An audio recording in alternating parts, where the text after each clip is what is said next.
And welcome to another Watcher of Realms video, and in this video we are going to be doing Gear Raid 1 Stage 21, and we are going to be using Ingrid, but also going to be using no anti-heal, so it's effectively going to be Ingrid instead of an anti-heal. Her, sustained damage seems to be good enough to kind of out-damage the heal potential that the boss can put down. It isn't necessarily going to, take out a character through it, but it'll stop them from gaining massive amounts of HP, which is really, really nice indeed. As you can see, we're on stage 21. My brother has not completed this, but he hadn't actually completed stage 20, and I just tested it out on that, and it actually breezed through it. So it should be pretty decent. With this team, as you can see, we've got our nukers, which is going to be Iona and Kamet, and then we've got Ingrid doing reasonably sustained damage, and then just constantly slows from Greed, the boss from Dolores, all the good stuff. Now, when you place down Ingrid, she goes into a particular mode straight away, and it is solo mode. And this is the mode we're going to keep her in the entire time. We're not going to be doing her ult at all pretty much during the fight, except right at the end.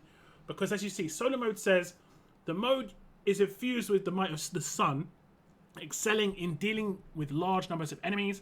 And that's what we're going to be doing for the majority of the fight. But then we switch to stellar mode, because now it's going to excel in dealing with a single powerful enemy, which is obviously better when it's just the boss remaining.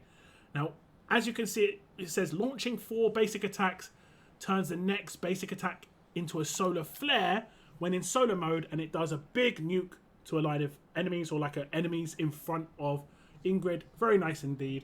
And then the other side, it would be deals 50% damage to one enemy in range 12 times. So 600% damage pretty much there. So that's obviously very nice indeed. But what also happens in solo mode and stellar mode, actually dictates what her basic attack is going to do. In solo mode, it is an AoE basic attack hitting up to 8 enemies. In stellar mode, it is a single target hitting twice to a single enemy. I haven't maxed out her skills, but we have maxed out some of the pretty decent ones. Like this one is actually pretty good because it's going to do extra damage with solar flare, and then in star power will do potential burning and radiant erosion. So it's obviously nice based on which mode she's in. We're just going to run through it, see if it's going to work out. It should be okay, but without any anti-heal, it won't be like super smooth. You're not going to see massive amounts of HP on the wall left, but we'll see how well we can get through this. So the first thing I'm going to do is I'm going to put down my nukers on the wall. And it is going to be Kamet and Iona. I like to put my team on the right-hand side with Dolores. Some people might want to put on the left. It makes no difference, but do tell me which one you'd like to do. It's always interesting. And then we'll invigorate both these characters with Dolores and with Laurel. And then eventually I will place down Hollow. And this is going to be the maximum rage regen sort of side of the map, because we want these guys using their ultimates as often as possible. Whereas in contrast, we're not ever going to really be using Ingrid's ult, so we don't really have to worry too much about rage regen. We are using Elwyn on that side with Ingrid, but it's mainly actually because Ingrid, because Elwyn, does AoE like full map rage regen, so it's always beneficial to use her on the map for sure if you have her. Always beneficial. We might have used these ultimates a little bit late, but no big deal. These enemies don't do too much damage. As long as we take out, like, the majority of them, which we did. We only had 2 left. That's absolutely fine. Now, what we've got to do, we should have probably already done Hollow's ult already, but we have to place down Ingrid on the left-hand side. Now, if I put her close to the wall here, that's fine. But when these walking enemies come round and they actually get to the wall, they're going to do consistent AoE damage against her. Whereas we can limit that and help our healer a little bit by putting her on the top left-hand corner or the top right-hand corner, depending on which side you want to use her on. And she's still going to look across the wall, so it's going to be absolutely fine. So I would definitely put her, sitting back, and then that way you can put the teammate that you're going to have with her in front of her, or close to her basically.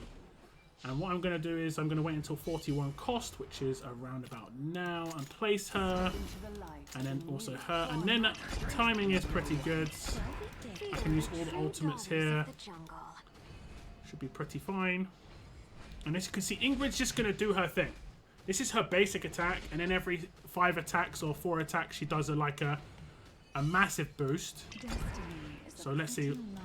That's the big boost, and that is what the damage does through the hill, which is nice. And then I'm going to put down my guy Greed, and he's mainly here just to slow enemies, just to be a little bit annoying. The burn's nice. As you can see, look how slow they are coming to the wall. This just stops them from hitting the wall as much, which is obviously beneficial. And I'm going to pop everybody's ult here. There we go. We should be in good timing. We should be. There we go. Now we might have the hill come down here. This is a good opportunity to see the damage go through the hill. We actually cleaned it out. We cleared it out too quickly. Too good. It's too good. We're not going to do any ultimates on these enemies and just sort of see the damage output that they're going to have with their basic attacks, but also Ingrid just doing her nukes. It's very nice indeed. So Ingrid should get hers to come through now. And yeah, very, very nice. I might just put down the elf on the right hand side just to help out a little bit, just to do a little bit of helping out. The heal is down of the boss now, but you can see the damage. Normally you'd see the HP of the enemies going skyrocketing, but it's not happening because we're just doing sustained damage anyway. Now we pop all the ultimates. I'll let Laurel just do her ultimate just for a little bit, probably about half of it. Then I'll sell her because I do want to have her come back, and then I'll probably put down her on one of the sides. And the reason I do that is because I want to take out the AoE enemies as a priority. We've got to be careful. These AoE enemies are pretty brutal, as you can see. Like Ingrid was low HP, so is the characters on the right hand sides. We do get the elf to come back in time, which is nice. So I'll just put down the elf.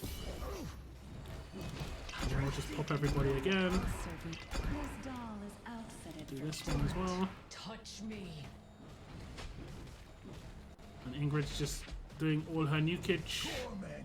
We want to take out as many of these. We're just under 50% of the wall. Like right now, if you had an anti-heal, you'd be absolutely fine. But the wall is going to get still very low. The wall is going to get still very, very, very low.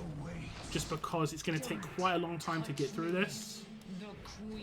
Just because we are having to deal with the heals at the same time.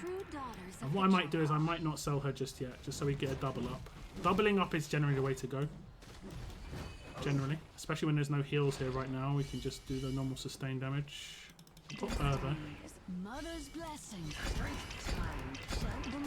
Okay. The mother tree is fate. Torment awaits. Yeah.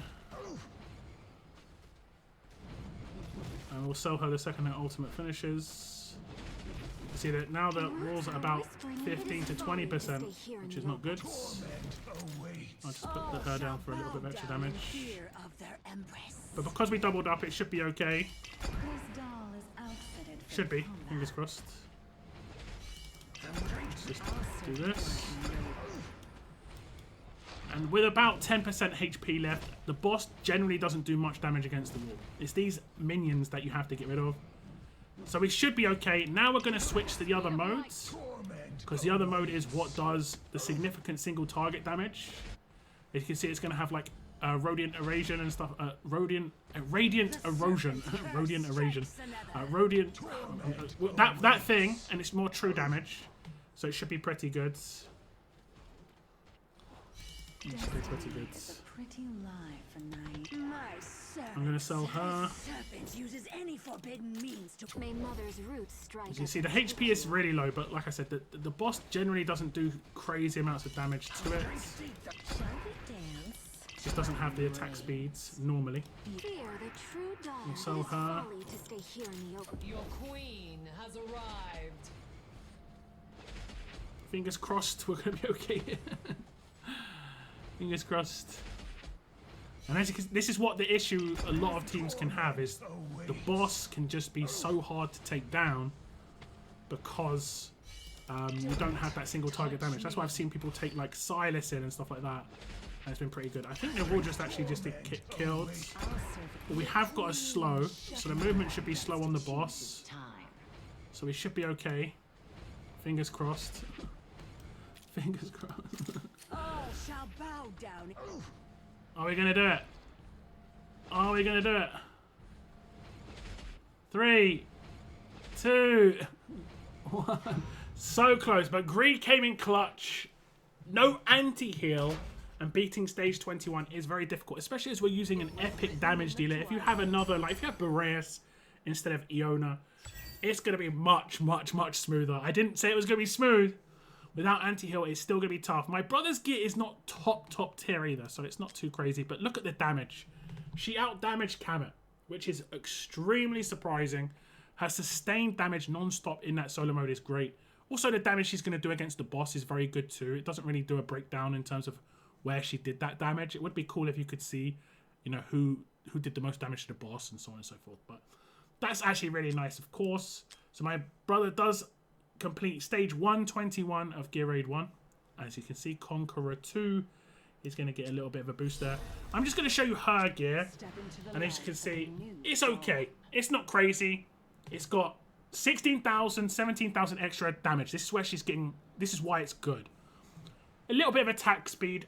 Obviously, attack speed will benefit her because she will do her AoE damage on her basic attacks more often. She'll do basic attacks more often to do her proc of her like 4 attacks and then does extra damage. She hasn't got much crit damage. If you can get better gear, I did just get this piece for my brother, which is actually really nuts. So he got really lucky there. But other pieces are just okay-ish, you know? They just got a bit of attack on it, a bit of crit rate, attack speed. If you had like crit damage instead of flat attack, just some nice pieces. She probably has the better set. Like if I compare it to Kamet, you can see Kamet probably has more crit damage, but obviously his attack speed is really low. But my brother's gear is just kind of like, he's on his way. He's on his way. But now he can farm the top tier of gear. I didn't actually show what she had, but I think it does pop up when you place her in the fight. She had a maxed out Unfortunate Skull. She's constantly doing AoE damage.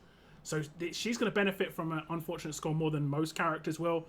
A lot of mages have like single target basic attacks, and then when they do their ultimate, it either turns their basic attack into a AoE or it just is a separate AoE. So it's always nice when a character does AoE basic and AoE like infused effectively, like her passive that boosts her basic attack. It's just another AoE. So it's very nice indeed. Constantly 35% extra damage. That's why she had some crazy damage in that. And it's very good. My brother's going to be quite happy with that, I'm sure. And if there's ever an expansion, which I think there will be on Gear Raid 1, Ingrid will be really good going forward in Gear Raid 1. For sure. She's going to be top tier. Her damage output constantly is really, really high. And she's only going to get better as more watchers come out. Like right now, I just used the Iona. And the Iona did get a nice boost from her.